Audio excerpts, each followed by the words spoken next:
تاسو په فیسبوک ډیر فالوورز لرئ، پوسټونه شیروئ خو نه پوهیږئ څنګه له فیسبوک څخه پیسې وګټئ. راځئ چې وګورو کوم کارونه وکړو او کومې غلطیانې ونه کړو ترڅو فیسبوک ستاسو لپاره رښتینی عاید درکړي. مرحله د موضوع ټاکل.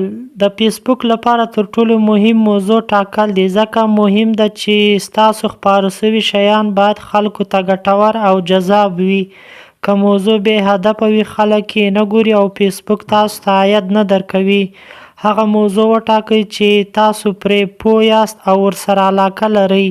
مثال ټکنالوژي، زده کړه، هنر، خوراکي ترکیبونه یا خندونکي.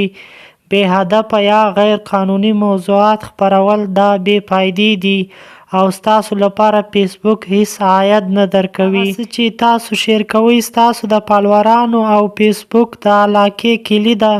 ښه شیان خلکو ته ارزښت ورکوي او ستاسو عاید زیاتوي. منظم پوسټونه وکړئ، عکس، متن یا ویډیو جوړ کړئ.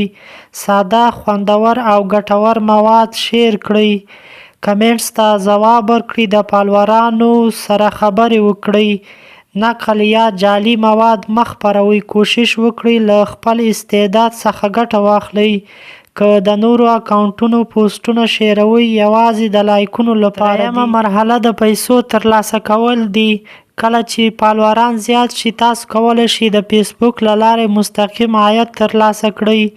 د فیسبوک د پیج اعلانات فعال کړئ یا د سپانسر شوي اعلاناتو وړاندیز ومنئ. د نورو شرکتونو محصولات اعلانات شیر کړئ او کمیسیون ترلاسه کړئ.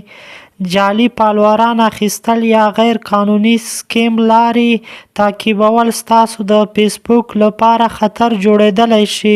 څلورمه مرحله د فالوورانو سره اړیکې ساتل دي. فعال فالووران ترلاسه کړئ. فیسبوک هغه صفحې غوره ګڼي چې فالووران یې فعال وي.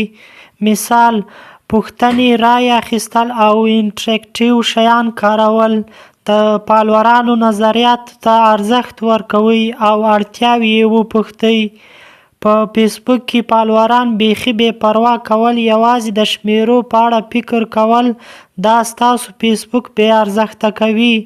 تل یو شانته معلومات خپروئ ترڅو فالوورز له لاسه ورنه کړئ. د فیسبوک فالووران یوازې د شمیر لپاره نه دي. که سمه لار وکاروئ، فیسبوک تاسو ته رښتینی عاید درکوي. موضوع وټاکئ، شیان جوړ کړئ، خبرې وکړئ او فرصتونه مو له لاسه مه ورکوئ.